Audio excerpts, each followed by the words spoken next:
Hello guys, good morning.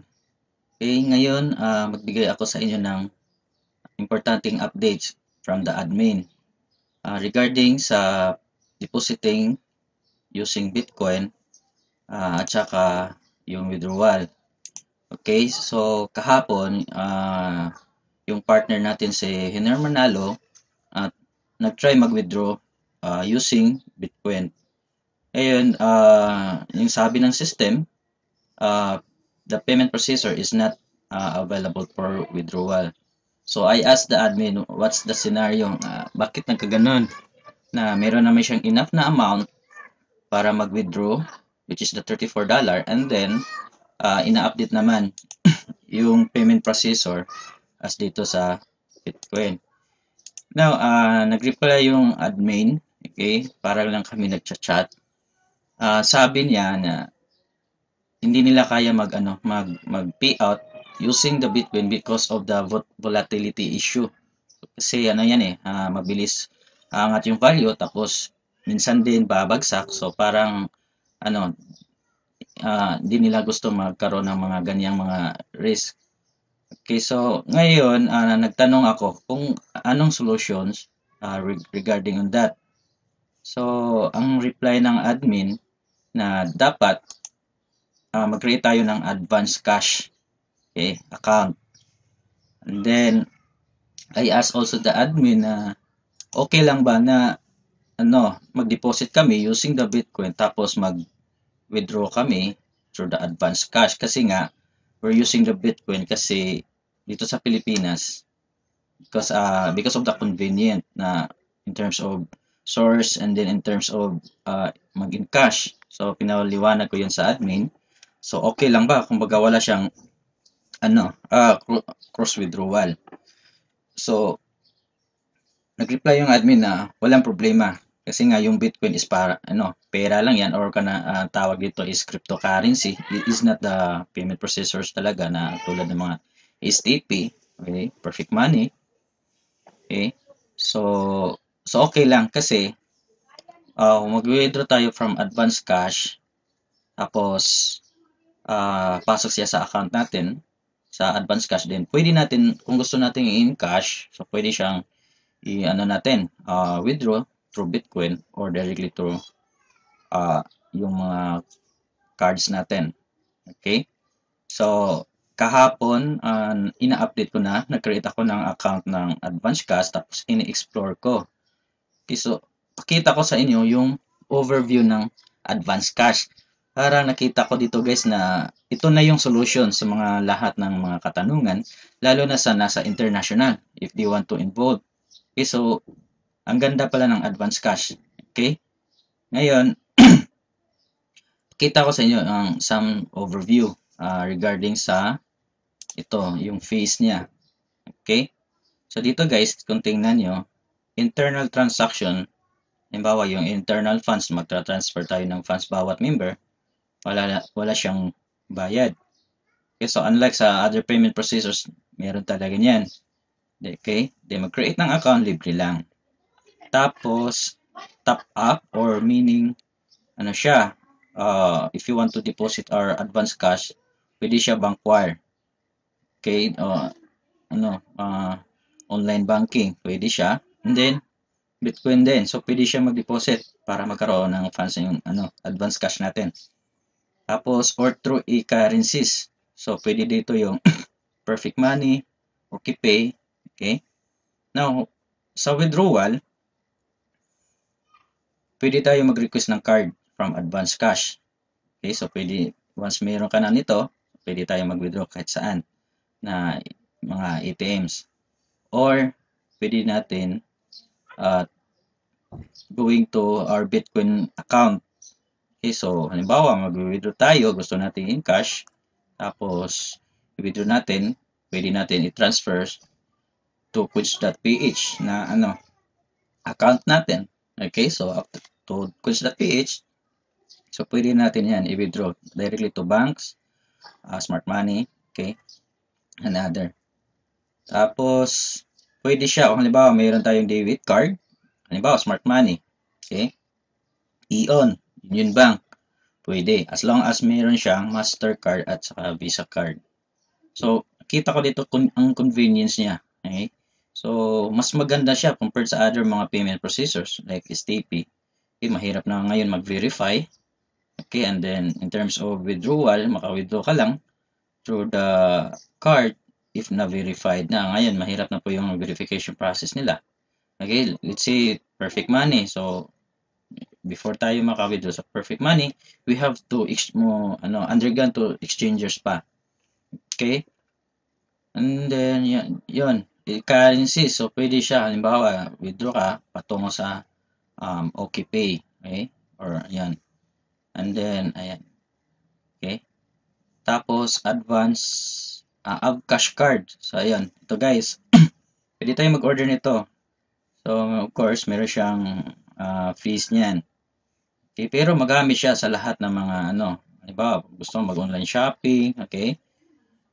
Pero take note guys, ang kagandahan dito, we can create a virtual card. So, ito yung solutions na halimbawa wala tayong credit card or let's say we want to purchase some online. Okay? Pwede magamit yung virtual card. So, para siyang credit card or debit card na virtual. So, let's say you want to purchase some services, halimbawa hosting or domain. Okay, so halimbawa doon sa GoDaddy, which is I'm using GoDaddy domain. So pwede tayo bumili doon using our advanced cash account through virtual card. So para siyang credit card or debit card. So every time may transactions tayo online, pwede siya gamitin pang payment processor. Okay? So ang ganda nakita ko. Tapos, once mag-create tayo ng virtual card, $1 lang yan, one time. Tapos, no monthly fees, no annual fees. Okay, so virtual, so meaning, hindi siya pwede na mag-withdraw tayo, tapos, ilagay sa virtual card. Hindi. So, more on pang payment siya. Okay, parang credit card or debit card. So, okay siya yung, yung service niya. Okay, so ito yung plastic card. Okay, so every time mag-withdraw tayo, mayroon siyang charge na $1.99. Okay, and then mayroon siyang withdrawal limit, of course. Ayan. Okay. So, try natin guys. Ipakita ko sa inyo yung back office. Okay. And then, yung security features niya, nagustuhan ko rin. Okay, so at least, we can make sure na safe yung account natin. Okay? So, every time mag-login tayo dito, they will ask for PIN. So, at least for security purpose. Okay? So, halimbawa, every madetect ng tawag dito, new IP address. So, magbibigay sila ng PIN na which is ipapadala na sa dito sa email ad natin. Okay? So, ayun, ito po yung account number, okay, natin, which is ilagay natin dito, account ID.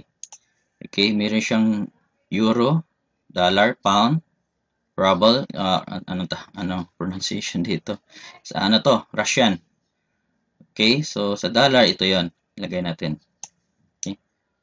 So, ngayon guys, if you want to deposit, so ayan, pwede siya internet banking, bankwire, or through currencies.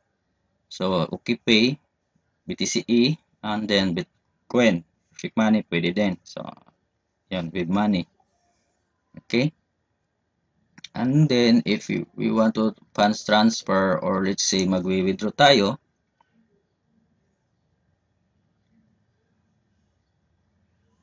or fund transfer to our wallet o cash card.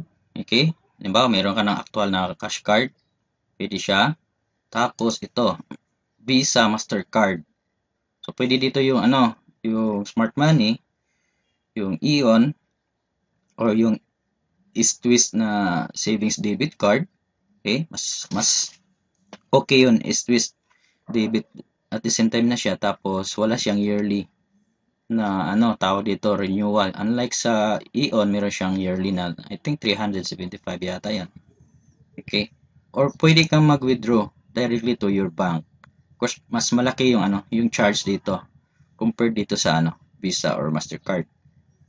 Okay? Pwede by check or e-currency. So, ayan, from advance cash, pwede natin i-request yung withdrawal, yung funds natin dito patungong Bitcoin. Okay? So, ayan. Meron siyang OKPay, Perfect Money, okay, or Bitcoin. So, ayan. So, mostly, yung usual na ginagamit ko itong dalawa, Perfect Money at saka Bitcoin. Okay? Or, halimbawa, ito din ang kagandahan niya. Halimbawa, gusto kang magbayad ng kakilala mo tapos gusto mo rin maka-create na siya ng account. Kahit wala pa siyang account, pwede mo na siyang transferan sa kanyang email. Kasi, mayroon siyang activation na mag-create ng account din. So, ayan. So, madali siya. Okay, so pwede siya member to member. Okay, so halimbawa, member to member, ito yon. So, an advance, add cash wallet. Okay. So, wala siyang charge. So, ang gandahan dito, wala siyang charge. Okay. So, ayan. Mas okay siya. Nakita ko, mas okay to. Okay, so, ayan. Sa mga from international, so, pwede siya dito kung gusto nyo mag-deposit kayo using your bank. Okay, pero for me, I suggest na create through Bitcoin lang tayo. Kasi madali naman yan eh. Create kayo ng blockchain. Tapos deposit tayo using our Bitcoin. Tapos withdraw natin dito. Okay? I'm not recommending na use yung using the credit or debit card nyo. Okay? So, ayan po guys. So, mag-create lang tayo dito ng account. Mas madali siya. Okay? Wala siyang problema. So, yun ang ina-advise ng admin. Okay? So, thank you guys.